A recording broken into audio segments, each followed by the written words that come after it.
नमस्कार, सत श्री अकाल, आदाब। मैं हूं इंश्योरेंस कंसल्टेंट रविंदर सिंह। आप सबका मेरे यूट्यूब चैनल इंश्योरेंस डैडी 1962 में हार्दिक स्वागत है। आशा करता हूं कि आप सब सपरिवार कुशलता से होंगे। आज मैं हेल्थ इंश्योरेंस से संबंधित एक महत्वपूर्ण जानकारी आपको दूंगा। हेल्थ इंश्योरेंस में दो तरीके की पॉलिसी होती हैं। एक होती है रिटेल पॉलिसी और दूसरी होती है ग्रुप पॉलिसी। रिटेल पॉलिसी वो पॉलिसी होती हैं जो हम अपने एजेंट के माध्यम से खरीदते हैं। दूसरी पॉलिसी होती है ग्रुप पॉलिसी, जो कि एजेंट इसमें ग्रुप होता है। जैसे वो बैंक भी हो सकता है, कोई कंपनी हो सकती है, या ऑनलाइन में कुछ ग्रुप्स बने हुए हैं वो भी हो सकते हैं। अब इनमें क्या फ़र्क होता है? रिटेल पॉलिसी जो है वो पॉलिसी के मालिक आप खुद होते हैं। अगर आपको कंपनी की सर्विसेज पसंद नहीं आई या आपके एजेंट की सर्विसेज पसंद नहीं आई तो आप अपनी इस पॉलिसी को पोर्ट कर सकते हैं। पोर्टेबिलिटी की ऑप्शंस हमेशा खुली रहती है।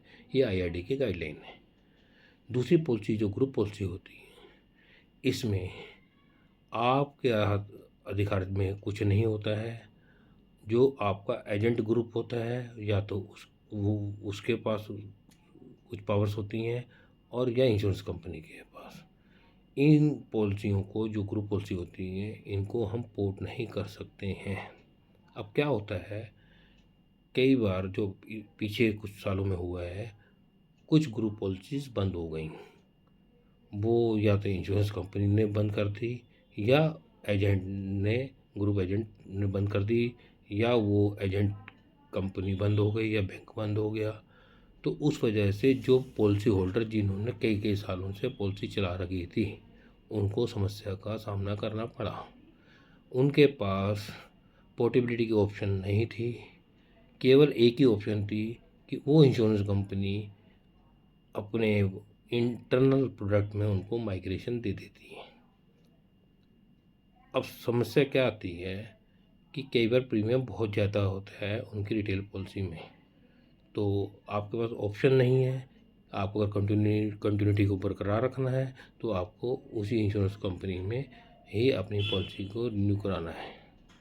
इसलिए मेरा सुझाव आप सबसे ये है, जब भी आप अपनी पॉलिसी खरीदें या रिन्यूअल के टाइम ये चेक कर लें कि आपकी पॉलिसी रिटेल पॉलिसी हो सके जितना भी आप ग्रुप पॉलिसीज़ में नहीं जाएं।